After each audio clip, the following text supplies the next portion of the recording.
Bonjour et bienvenue dans ce journal. Le commerce équitable s'invite dans les assiettes des collégiens. Ce midi, le collège des Merisiers de Jouy-le-Moutier s'est mis à l'heure de l'Amérique du Sud avec l'invitation d'un chef bolivien installé en France. Un repas avec des produits issus du commerce équitable. Une nouvelle étape de l'opération Nos collèges ont du goût, lancée en mai 2010 par le Conseil général du Val d'Oise. Regardez ces images, elles ont été tournées à la cantine par Yoann Bensoussan. La quinoa, s'il vous plaît. Quinoa. Quinoa. Oui. Il est encore un peu perdu dans cette cuisine scolaire, le chef bolivien. Basilio Huarachi a préparé son menu du jour depuis plusieurs semaines. Taboulé de quinoa et légumes en entrée, une fricassée de poulet au cumin pour continuer et une mousse à la mangue en dessert, un repas qui mise sur les classiques de la cuisine bolivienne. Nous avons la base de l'alimentation bolivienne, donc la pomme de terre. Nous avons autant de variétés des pommes de terre qu'en France, les fromages. Midi, c'est l'heure de l'arrivée des premiers collégiens pour la pause déjeuner. Aujourd'hui donc pas de pâtes ni de frites, mais de nouvelles saveurs sur le plateau de ces adolescents. Des jeunes palais encore difficiles à conquérir. C'est nouveau, ça permet de découvrir de nouvelles saveurs et tout, et voilà. Mais après, c'est particulier. Alors t'en penses quoi alors? Il y a des choses que j'ai aimées, comme d'autres que j'ai pas aimées. C'était très bon, c'était assez épicé. Alors on pensait que ça venait d'un autre pays, peut-être l'Inde ou Afrique.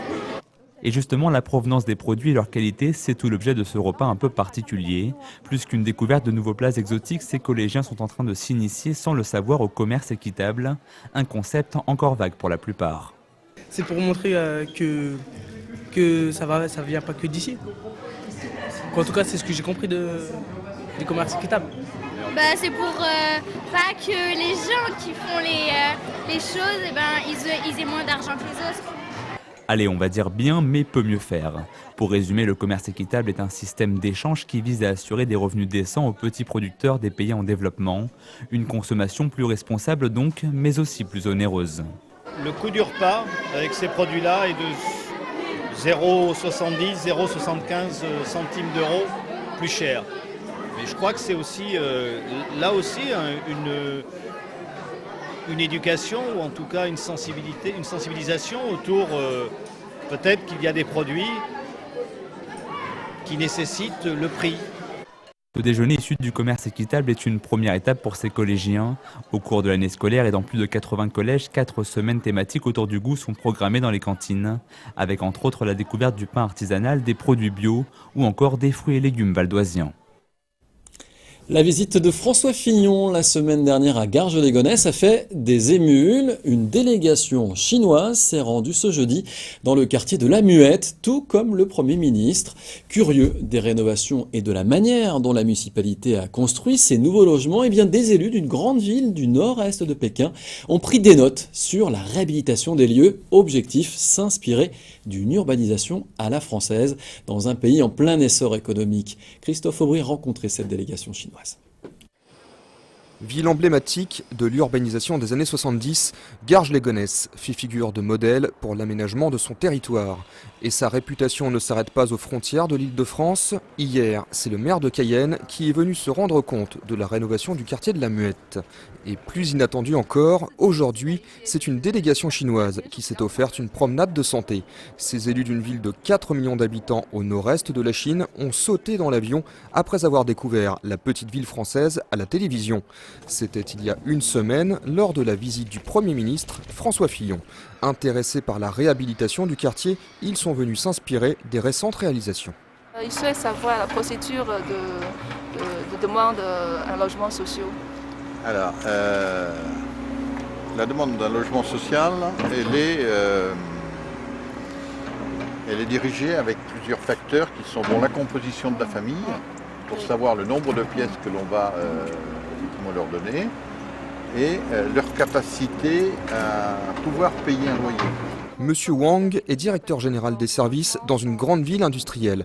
Là-bas, comme ici, il est confronté aux mêmes problématiques, quartier enclavé, vétusté des équipements publics et des logements. À l'image du quartier de la Muette, ce haut fonctionnaire voudrait bien rendre son territoire plus attractif. Après notre visite, on a effectivement appris beaucoup de bons concepts. Par exemple, dans la ville, comment on peut faire cohabiter des habitants de classes différentes, classes sociales différentes. Mixité sociale, logements sociaux et normes HQE, la délégation chinoise a bien pris note de l'exemple gargeois, néanmoins pas si sûr que le même modèle s'applique à une ville de 4 millions d'habitants. En bref, le groupe Auchan pourrait investir dans un projet pharaonique à Gonesse. Les atouts du triangle Gonesse semblent avoir séduit, sinon convaincu le géant de la grande distribution de construire un complexe touristique d'ambition métropolitaine. La ville et le groupe se sont engagés à examiner les conditions de faisabilité. L'investissement entièrement privé de ce projet de 80 hectares est estimé à 2 milliards d'euros. Un protocole d'accord sera signé fin novembre. Et ce coup de gueule maintenant des communistes à l'encontre du Parti socialiste qui, en vue des cantonales, passerait des accords de premier tour avec Europe Écologie sur certains cantons, notamment à Argenteuil. Le responsable du Parti communiste sur le Val d'Oise préfère, lui, des primaires ouvertes à gauche. On assiste aujourd'hui, au nom d'une alliance privilégiée Europe Écologie PS, à des accords qui ne sont pas naturels, on va dire, puisque c'est des parachutages de candidats Europe Écologie sur des secteurs où on a, nous, des candidats communistes qui pourraient être des candidats naturels, ou des endroits où le Parti communiste et le Front de gauche fait des bons scores. L'objectif aujourd'hui, c'est que le Parti socialiste respecte les autres forces de gauche. On ne lui demande pas de s'allier avec lui, on lui demande de nous respecter. Et on poursuit maintenant notre série sur les amis des animaux, avec ce reportage de Fabien Madigou sur une louve à Saint-Prix. Regardez. Lui, c'est Bernard Gaillac, ancien officier commando de l'air, désormais à la retraite.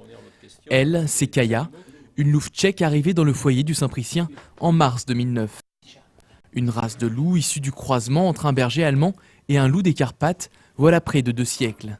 Un loup, bien loin du mythe des 3 petits cochons, de Pierre et le loup, ou encore du petit chaperon rouge. La caractéristique de ce genre d'animal, c'est que c'est très proche des femmes et des enfants. Ça n'a pas trop peur. Par contre, l'homme, ça le fuit. Sauf le maître. Alors, je la tiens en sortant. Ici. Entre Bernard et les loups, c'est une histoire d'amour qui dure. Tout a commencé voilà bien des années dans les prairies des Pyrénées. À cheval, son autre animal fétiche, Bernard empêchait alors les loups venus d'Espagne d'attaquer les vaches en train de mettre bas. Depuis, la fascination de Bernard pour ces animaux n'a jamais faibli. Le loup, c'est pour moi quelque chose de liberté. C'est la liberté, si vous préférez. C'est l'espace, c'est la liberté. Un loup, ça n'a pas de frontières. C'est rien du tout. Ça vadrouille et ça choisit ses amis. Si, caractéristique. Je suis un peu solitaire quand même, hein, je ne le cache pas. Allez, hop. Mon loup, c'est mon petit loup, ça. C'est mon petit loup, ça. Mais un loup ne se domestique pas aussi facilement qu'un chien. Ce canidé a besoin d'une structure sociale particulière, la meute, pour s'épanouir. Alors, quand Kaya est arrivée à Saint-Prix, Bernard a dû bousculer ses habitudes l'espace de 3 nuits pour lui faire comprendre qui était son chef de meute. Je passais les nuits dehors sur un lit de camp, c'était au mois de mars, emmitouflé dans un duvet, je ne vous dis pas comment j'ai découvert parce que je me pelais de froid. Elle non, parce qu'elle était bien couverte naturellement. Et puis elle venait me voir, me donnait un grand coup de langue pour voir si j'étais tout là, elle rentrait dans la niche, elle revenait, j'étais devant sa niche, puis voilà. Et ça s'est passé comme ça. Mais c'est une question de patience. Il faut comprendre que ça n'obéit pas. Ça fait exactement ce que ça veut par amitié. Alors moi, si jamais je me déplace, elle me suivra partout, elle ne me perdra jamais de vue. Par contre, ce qu'il y a, c'est que si jamais, comme vous l'avez vu tout à l'heure, je lui commande de venir ici, elle vient si elle en a envie. Si elle n'a pas envie, alors... Pas très obéissante la Kaya, et surtout très possessive. Si sa fourrure donne envie de la caresser, il ne faut pas oublier qu'elle reste un animal sauvage qui n'hésite pas à chiquer s'il se sent menacé. Les longues sorties en forêt sont donc toujours un moment particulier pour Bernard, surtout quand il croise des passants. La cohabitation avec les autres animaux se passe, elle, en général, sans encombre. Il n'y a jamais eu de problème. Il y a les problèmes des chiens et des loups. J'en avais avec une ancienne de mes chiennes d'ailleurs, qui s'était un peu accrochée avec l'ancienne louve, mais pas à cause d'elle, à cause du mien. Le loup tchèque n'est toutefois pas un animal à mettre entre toutes les mains, car il impose de nombreuses contraintes. Ça demande beaucoup d'heures de disponibilité.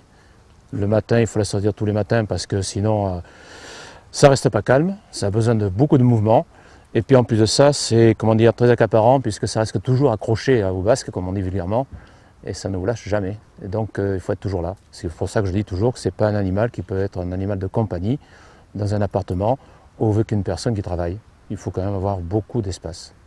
Alors, si vous croisez un jour Bernard et Kaya dans la forêt de Montmorency, vous savez maintenant qu'il faudra apprécier de loin le spectacle offert par ce couple un peu particulier. Voilà, ce journal est maintenant terminé. Merci encore de l'avoir suivi. On se retrouve bien sûr dès demain et d'ici là, l'info continue sur vonews.fr.